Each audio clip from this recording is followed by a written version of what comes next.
안녕하세요, 레선입니다. 오늘의 주제는 자동차의 천장, 보통 헤드라이너라고 하는 자동차 천장에 대해서 얘기를 해볼까 하는데요. 색상 변경을 위해서 드레스업 용도로 시공 의뢰를 하시는 분들도 많지만 그 올드카 복원을 할 때 절대 빼놓을 수 없는 것이 바로 이 천장 헤드라이너를 새로 트리밍하는 작업입니다. 그래서 오늘의 저희 작업 차량도 제규어의 XJ 모델이고 세월의 흔적 때문에 천장을 새로 저희가 트리밍 해드렸는데요. 천장 헤드라이너를 새로 트리밍 할 때 주의 깊게 봐야 할 점이나 작업에 꼭 필요한 공정 그리고 작업 결과물들에 대해서 한번 살펴보도록 하겠습니다.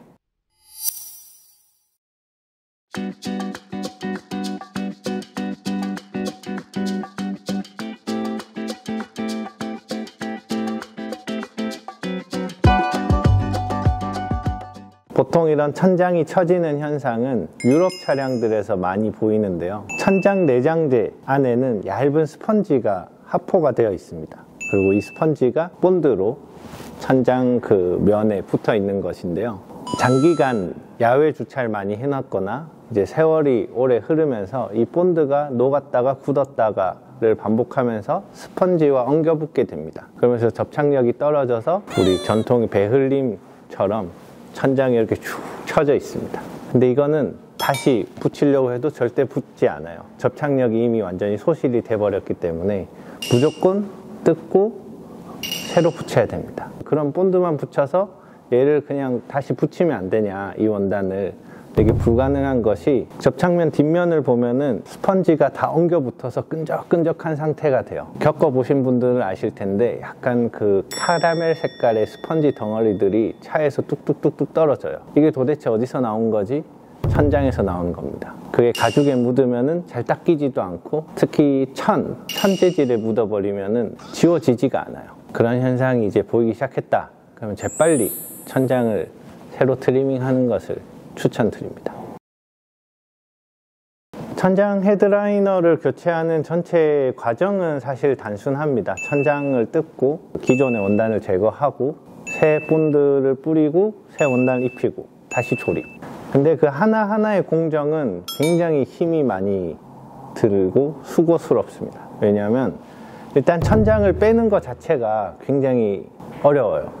완성차 공장에서는 앞뒤 유리가 없는 상태에서 헤드라이너를 이렇게 집어넣죠. 근데 저희는 이 커다란 천장을 유리가 다 조립된 상태에서 차 밖으로 빼야 돼. 그러면은 이제 뭐 SUV 같은 경우는 트렁크로 뺄 수 있는데 승용차 같은 경우는 문짝으로 저 헤드라이너를 빼야 됩니다.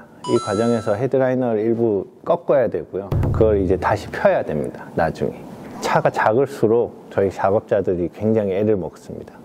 이제 빼낸 천장에 원단을 벗겼다. 그러면은 아까 말씀드린 것처럼 원단 뒷면에 있는 스펀지를 전부 다 제거를 해야 돼요. 끈적끈적거리는 걸 손으로 일일이 다 밀어낸 다음에 알코올로 한번 닦고 건조시키고 또 저희는 주로 헥산이라는 걸 많이 쓰는데 헥산을 이용해서 한번 또 닦고 만졌을 때 뽀송뽀송해질 때까지 클리닝 작업을 반복을 해야만 합니다. 왜냐하면 기존 본드가 조금이라도 붙어 있으면은 그 부분에서의 접착력이 현저하게 떨어지기 때문에 또 처짐 현상이 발생을 할 수 있습니다. 클리닝 작업을 하고 나서야 본드를 도포할 수 있고 원단을 트리밍 할 수 있습니다. 트리밍을 다 하고 나서 고생하면서 뺐던 그대로 더 고생하면서 넣어야 돼요. 왜냐하면 새 원단을 입힌 후기 때문에 원단에 상처를 받거나 오염이 되면 안 되니까 더 신경을 써서 조립을 합니다. 보통은 천장 헤드라이너를 트리밍 할 때는 A, B, C 필러와 선바이저 또는 선루프 커버까지 저희가 보통 세트로 같이 시공을 하고 있습니다. 그래서 그 나머지 부품들까지 함께 다 조립을 하면 1년의 과정이 끝이 납니다. 한 번은 이런 일이 있었는데요. BMW 238 7시리즈 차량, 한 20년 정도 된 차량의 실내 복원 의뢰를 받아서 작업을 하던 중에 이제 천장 헤드라이너까지 저희가 당연히 의뢰를 받았는데 견적을 드렸더니 저희 너무 비싸대요.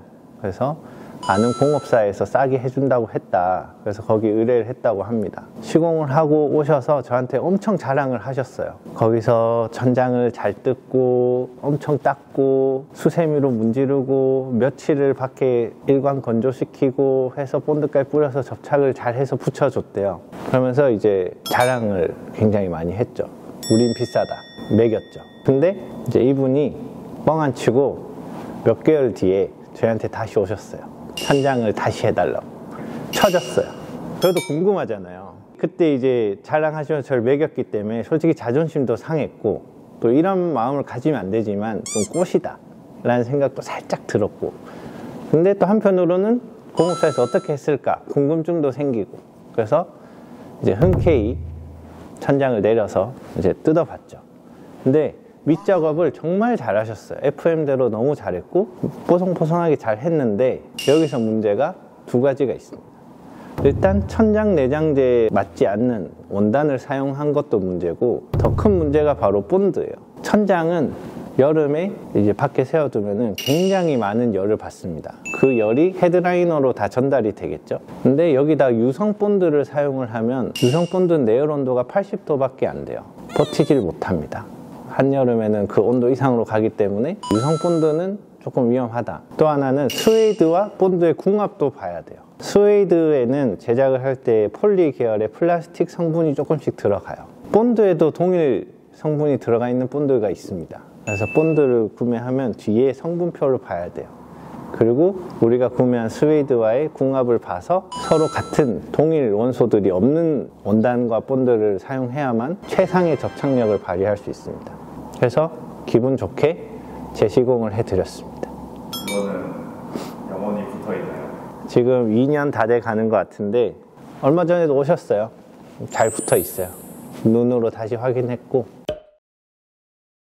예, 환경 문제도 있고 우리 작업하는 작업자들의 이제 건강 문제도 있지만, 유성 본드는 80도밖에 안 된다고 했잖아요. 그래서 저희는 수성 본드를 즐겨 쓰는데 수성 본드는 보통 내열 온도가 110도 정도 돼요. 그래서 그 손은 더 많이 가지만 내구성이 더 좋기 때문에 원단과의 궁합이 잘 맞으면은 저희는 웬만하면 수성 본드를 쓰려고 노력을 하고 있습니다. 일단 저희가 사용하는 천장 내장재용 원단이라고 표현을 하면 크게 세 가지가 있어요. 첫 번째는 이제 스웨이드. 스웨이드 같은 경우는 종류가 굉장히 많아요. 그 중에 저희가 사용하는 거는 모 대기업에 납품하는 공장에서 제작한 스웨이드를 쓰는데, 애초에 천장 전용으로 개발됐기 때문에 스웨이드는 이 모의 길이가 중요하거든요. 모의 길이가 이제 일정하고 손으로 이렇게 만졌을 때 어느 정도 그 슬림이 있어서 고급스럽고 따뜻한 느낌, 편안한 느낌을 주는 분위기로 바꿔주는 스웨이드를 주로 많이 사용을 하고, 두 번째는 좀 금전적으로 난 여유가 있다, 그리고 내 차는 좀 좋은 차다, 돈을 투자하고 싶다 하면은 알칸타라 또는 이제 뭐 다이나미카 또는 레이스텍스 뭐 이런 식으로 불리는 그 수입산 고가 원단을 사용하기도 합니다. 근데 스웨이드에 비해서 시공 가격 자체가 적게는 2배, 많게는 한 3배 정도 들기 때문에 웬만하면 전 추천을 강력하게 드리진 않아요. 왜냐하면 첫 번째 말씀드린 그 대기업 납품하는 그 원단이 굉장히 훌륭하기 때문에 뭐 특별한 경우가 아니면 알칸타라나 이런 원단 잘 안 쓰고요. 천장에는 면적이 넓으니까 원단 가격이 굉장히 비싸지는 거죠. 마지막으로 이제 정말 간혹 인조 가죽도 사용을 합니다. 근데 인조 가죽을 사용할 때는 굉장히 신중하게 저희가 시공할지 말지를 결정을 하는데, 천연 가죽에 비해서 인조 가죽이 가볍긴 하지만 스웨이드보다는 훨씬 무겁기 때문에 이 천장 자체가 처질 수가 있어요. 우리 그 택시들 보면 이렇게 막 천장에 징 박아 놓잖아요. 그 제가 제일 극혐하는 거라서 그런 식으로는 이제 시공을 안 하고, 뭐 포르쉐 911이나 뭐 이런 스포츠카들처럼 천장 면적이 좁거나 또는 뭐 레인지로버나 뭐 롤스로이스 컬리나 뭐 레이스 이런 롤스로이스 계열 차들은 애초에 가죽으로 싸져 있기 때문에 굉장히 튼튼하게 고정이 돼 있어요. 그 나사를 받기도 하고 천장에. 그래서 그런 차들이 아닌 일반적인 경우에는 인조 가죽은 이제 고객님한테 안내를 드리고 나서 신중하게 시공 결정을 합니다. 처질 수 있다, 시간이 지났을 때, 또는 이 차는 인조 가죽으로 할 수 없다, 왜냐면 천장 조립 구조가 굉장히 약한 경우에는 아예 못한다고 말씀을 드려요. 일단 올드카의 천장 헤드라이너 복원에 대해서는 충분히 설명을 드린 것 같고, 이제 드레스업 목적으로 색상을 바꾸는 경우에는 보통 대부분 블랙 컬러를 선택을 하시거든요. 과거에는 블랙 헤드라이너는 약간 고성능 차량의 상징 같은 거였어요. 예를 들어서 BMW 3 시리즈 천장은 회색인데 M3 천장은 블랙이야. 그냥 일반 골프는 회색인데 GTI나 골프 R은 블랙 헤드라이너를 가지고 있었죠. 그래서 그 당시에는 블랙 헤드라이너로 바꿔달라는 요청이 굉장히 많았고, 요즘도 심심치 않게 많이 요청을 하시는데, 저희 같은 경우는 단순히 이 천장의 이 내장재 천만 블랙으로 바꾸는 게 아니라 이 천장에 있는 플라스틱까지 다 블랙으로 도색을 해서 좀 더 완성도 높은 블랙 헤드라이너를 이제 추구를 합니다. 이렇게 말씀드리면은 이 천장에 플라스틱이 어딨냐, 몇 개 되지 않냐 라고 하시는데, 생각보다 굉장히 많아요.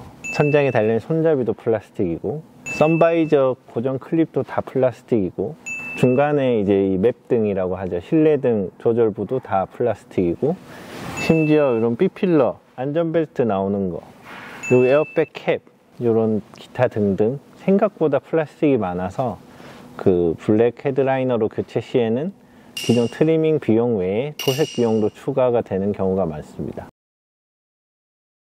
그리고 대부분 이제 클래식카 오너분들은 말씀은 다 그렇게 해요. 소장한다. 하지만 많이 팔기도 하지만, 어쨌든 소장 목적을 가지고 계신 만큼 한 번 시공할 때 또다시 이런 똑같은 문제 재발하지 않도록 완벽하게 시공하는 게 제일 중요한 것 같고, 천장 내장재 저희가 사용하는 건 대부분 오토모티브 전용 원단들을 사용하기 때문에 일반적으로 쉽게 접할 수 있는 스웨이드보다는 내구성이나 네오성이라고 하죠. 오염물질 묻었을 때 닦아낼 수 있는 능력이 더 좋습니다.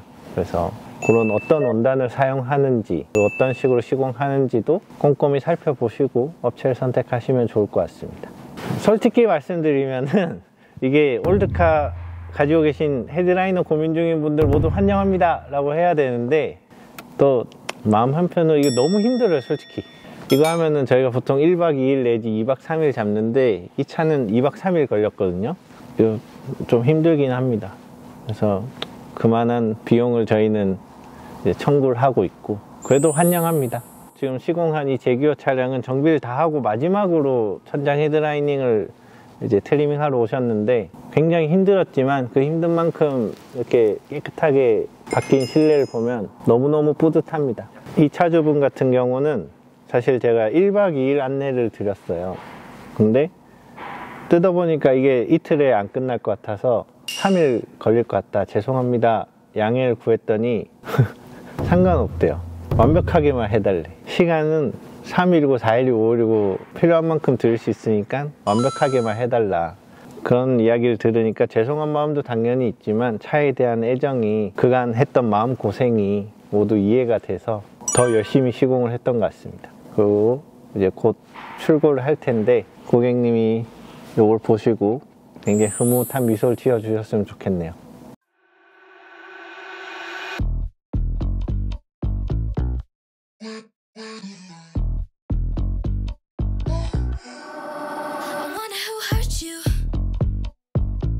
I wonder who made you so